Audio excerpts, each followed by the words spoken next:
It's a beautiful day to reseal a Honda. We've got a valve cover gasket set with the spark plug tubes.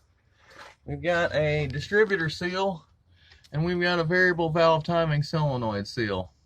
Nothing to it but to do it. Let's pull it down.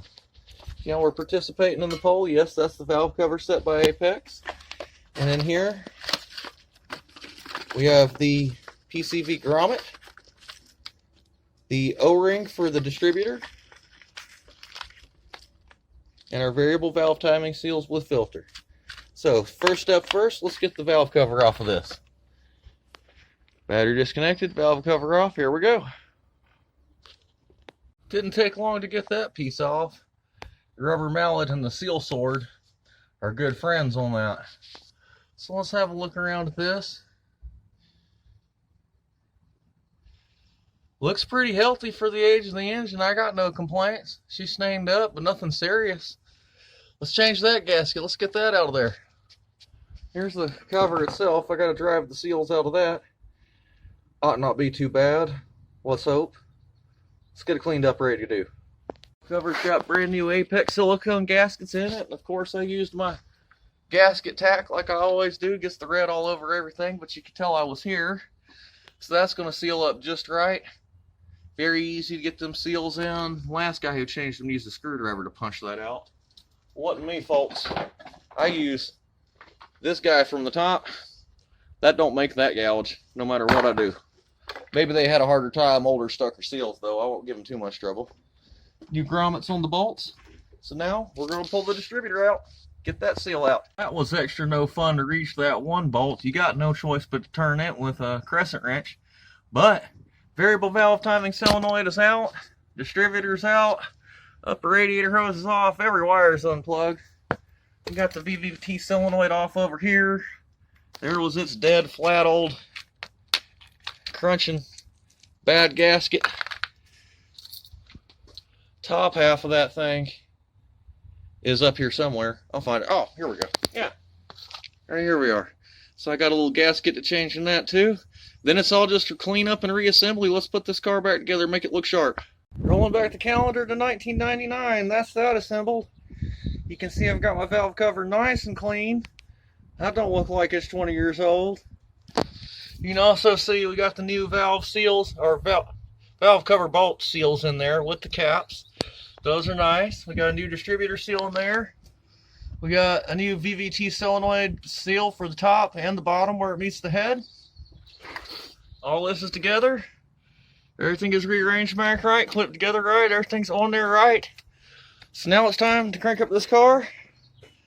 I expect zero change in operation. And we'll collect the money. Another job done. Beautiful 99 Accord, by the way. I hope to be doing quite a bit more work on this for the gentleman in the future. Have fun out there. Imagine that, folks. You do a good job for somebody and they have you come back to do some more. So we're back on the Lunar Distance Accord today. Happy to note that my oil seals are good oil seals and don't leak no oil. So that's all good. And we're out here to do a very basic, simple tune-up on this that it should enjoy. Excellent plug wires. Good rotor, or good cap. Glass fiber reinforced rotor. PCV valve. OE spec on the spark plugs. And new United coil pack. Let's get that in the car and see how it goes. Alright, we got ourselves a very happy Honda here. See why I like those plug wires, how precise they are on the measurement, where it'll come out that pretty and uniform. You're not going to get that out of some of the cheaper sets. I've seen NGKs not even line up that nicely, and they don't like to pop into the little factory brackets that we still have present here either. Car runs great, sounds great.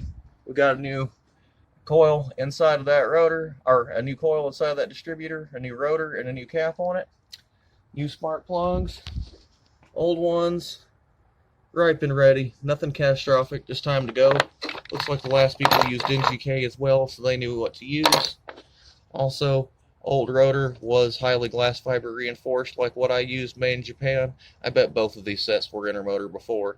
It was time for it for sure. Old distributor cap. There's somewhere to the points. Again, nothing severe here. We got to this before any misfires, so we're just going to have a happy, clean, light running engine and a happy catalytic converter and emission systems on the car. There you have it, folks. Have a great one. Headlamp replacement on cars with cataracts is one of my favorite advertised services to perform. Nothing brings up the look of a car quite as quickly and quite as dramatically as getting out with the bad. Customer inquired about buffing the headlamps on this one. Rock Auto has us covered for under $40 of setup here.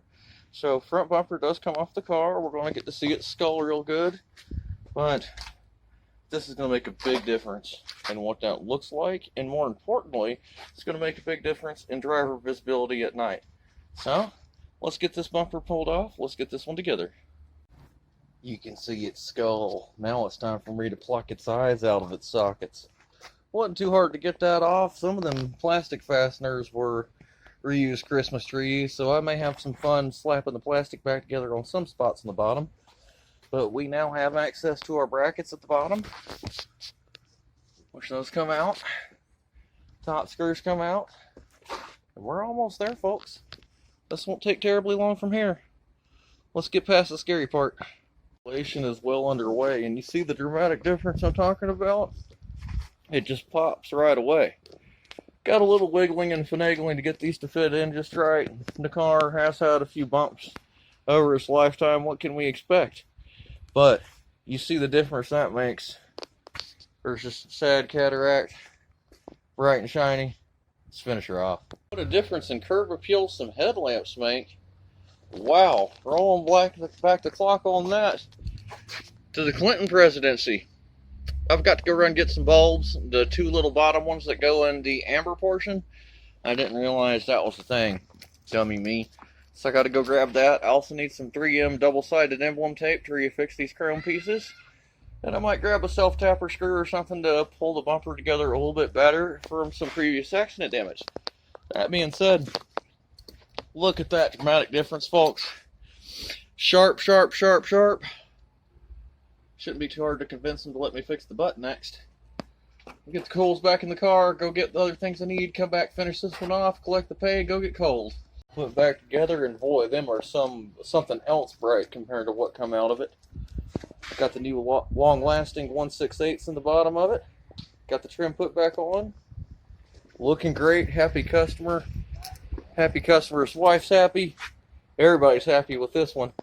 Looking sharp. Bringing it up a chunk at a time. Headed towards brand new vehicle. Up next, we want to refinish some hubcaps. I got a little dent I can pull back here or make that look better. Tail lamp assemblies look good. So just some minor few things to do, and we'll have this thing looking real sharp. Yep, a little spray paint will take good care of that one. There we have it, folks.